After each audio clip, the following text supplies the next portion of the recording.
रामं रणरङ्गधीरं राजीवनेत्रं रघुवंशनाथं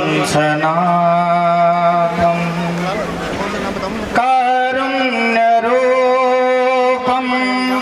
करुणाकरं तं श्रीरामचन्द्रं शरणं प्रपद्ये। श्रीरामचन्द्रं शरणं प्रपद्ये। बोलिए भारत माता की, भारत माता की।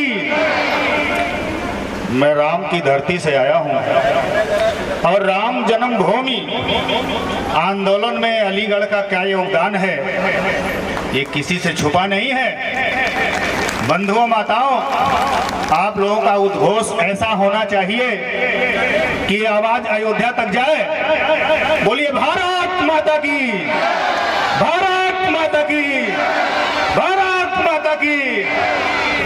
हम कहेंगे शिवा के संगी तो आप कहेंगे जय बजरंगी। शिवा के संगी, शिवा के संगी, शिवा के संगी।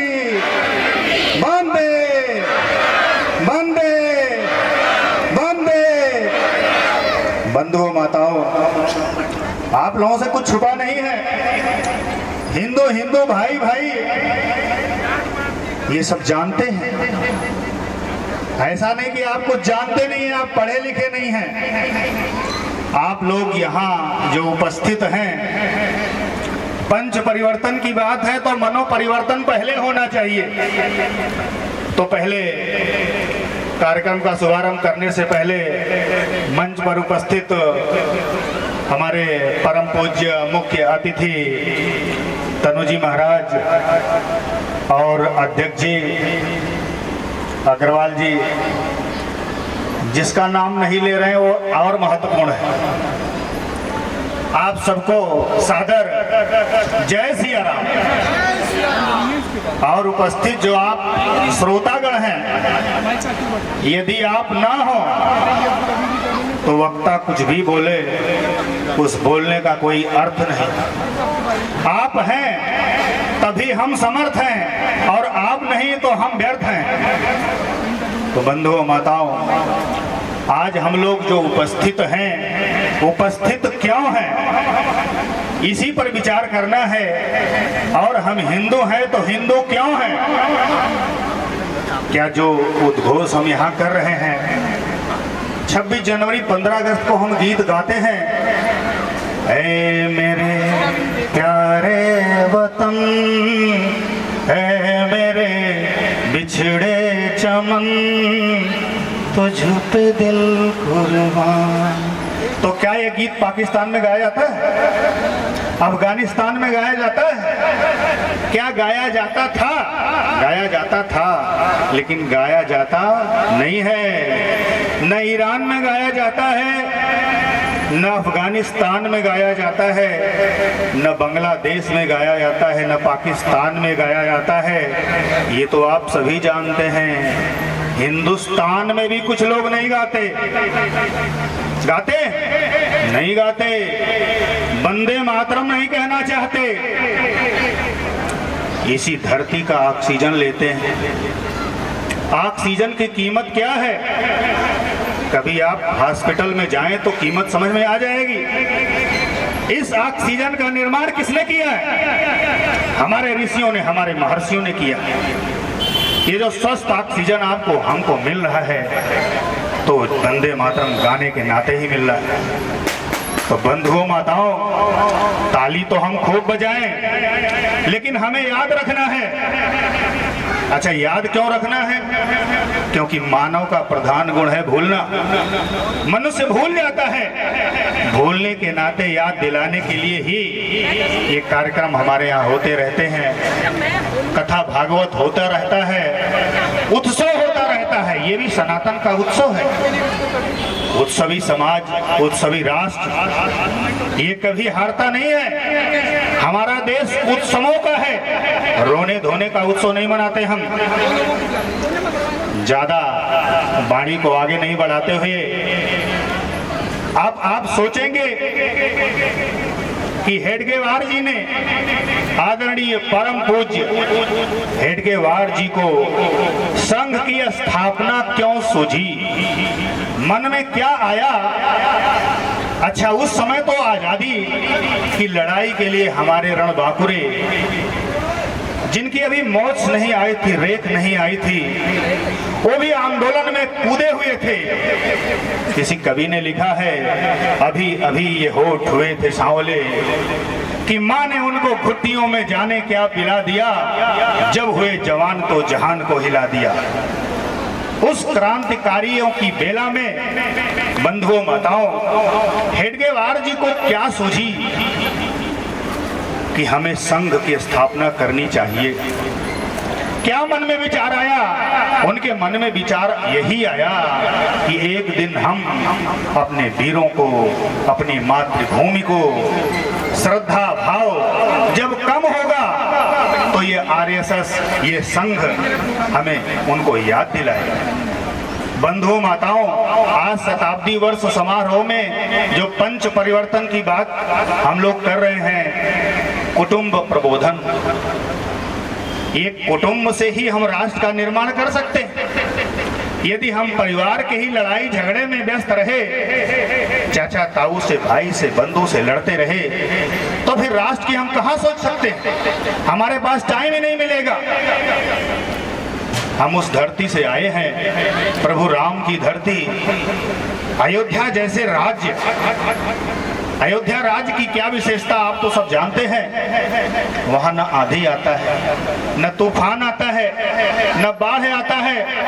वहां की धरती हमें खाने के लिए सब कुछ देती है, पीने के लिए सब कुछ देती है।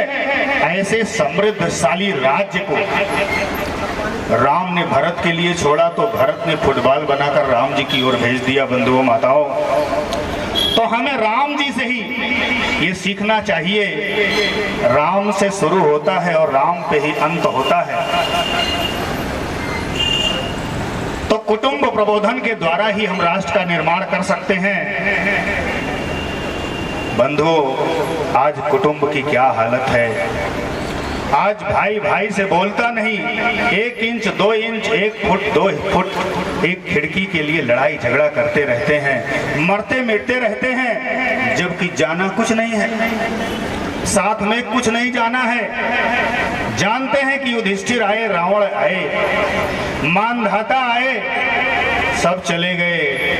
11,000 वर्ष तक भगवान राम भी शासन किए और सरयू के रास्ते अपने धाम को चले गए। जाना तो है एक दिन, लेकिन हम भूल जाते हैं। तो कुटुंब को बचाइए।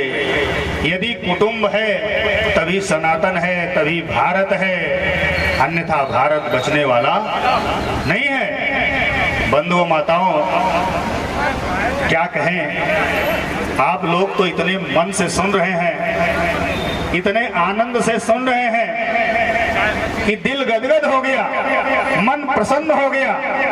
आप लोग यदि नहीं चाहेंगे, नहीं बचाएंगे, तो फिर बचने वाला नहीं है। प्लासी और बक्सर की लड़ाई में भी हम आप जैसे लोग थे। जब 100 लोग लड़ाई कर रहे थे तो 6,000 10,000 लोग खड़े होकर देख रहे थे। अगर एक एक थप्पड़ मारते तो 100 लोग धरती के अंदर चले जाते। लेकिन हम बिखरे हैं, हम दूर दूर हैं। हम कहते हैं कि हम समाज में रहते हैं। आपको पता है, ज्ञान का बखान करने के लिए नहीं हम बोल रहे हैं, ये मत सोचिएगा। आपको बताते हैं कि गोस्वामी जी ने लिखा है, जो बालक कह तोतरी बाता, सुन ही मुदित मन पितवर माता। जैसे बालक तोतली भाषा में बोलता है तो माता पिता उस तोतली भाषा का आनंद लेते हैं। ऐसा नहीं कि मजाक उड़ाते हैं। तो तोतली भाषा में हम बोल रहे हैं, आप सबको, हमको बचाना है भारत को। पलासी के युद्ध में, बक्सर के युद्ध में, उसी समय निर्णायक युद्ध हो गया। अंग्रेजों ने दूसरे के ऊपर थोप करके सारा कुछ कर दिया। अंग्रेजों ने एक को बांटा, एक को मिलाया, जिसको मिलाया फिर उसको काटा। आजकल चल रहा है घटेंगे तो कटेंगे, बटेंगे तो कटेंगे, लेकिन मानते नहीं है। बंधुओं माताओं मानते नहीं है। ये तो बहुत पुरानी बात है। अभी 19 जनवरी आपके पास से गुजरा है, आपको छूकर गुजरा है। 19 जनवरी 1990 को कश्मीर में रलीब गलीब चलीब, ये शब्द आप सर्च कर लीजिएगा। इन्हीं शब्दों के द्वारा हमारे हिंदू भाइयों को भगाया गया, हिंदू भाइयों को भगाया गया। और कैसे भगाया गया कि अपनी स्त्री छोड़ जाओ, अपनी बेटी छोड़ जाओ। किस मुख से बोल रहे थे, उनकी जिह्वा गल नहीं गई, लेकिन देखिए उनकी हिम्मत। और हम आप हैं कि सो रहे हैं, सो रहे हैं कि नहीं सो रहे। तो बंधुओं माताओं, ज्यादा कुछ कहना नहीं है, बस एक चीज याद करके जाइए, हिंदू हिंदू भाई भाई, हिंदू हिंदू भाई भाई। आप सब जानते हैं, कुछ बताने की जरूरत नहीं, बस याद कर लीजिए, जानना कुछ बाकी नहीं है। आप अलीगढ़ की धरती से हैं, यहाँ की धरती का क्या बखान करें, क्या बखान करें यहाँ की धरती का। रविंद्र जैन भी यहीं से थे। अब इससे ज्यादा क्या कहा जा सकता है। आज यदि रविंद्र जैन जी न रहे होते तो रामानंद सागर का नाम कोई नहीं लेता। लेता क्या? नहीं लेता। जो सुर, जो धुन, जो ज्ञान, जो विज्ञान चलचित्र के माध्यम से दिया। एक चित्र 1000 शब्द के बराबर होता है। एक चित्र देख लेने पर 1000 शब्द कम से कम। और उन अनंत कोटि ब्रह्मांड नायक का चित्र चल के रूप में दिखाया, चलचित्र बनाया। रविंद्र जैन जी को सादर प्रणाम करते हैं। यहाँ की धरती पे अशोक सिंघल जी, किसका किसका नाम लिया जाए। तो बंधुओं माताओं, राम जी से प्रार्थना करते हैं कि आप लोगों को मंगल शुभ आशीर्वाद दें। एक बार श्री राम का जय घोष करते हैं और इसके बाद हम अपनी वाणी का विराम करते हैं। बोलिए सादर जय सिया राम।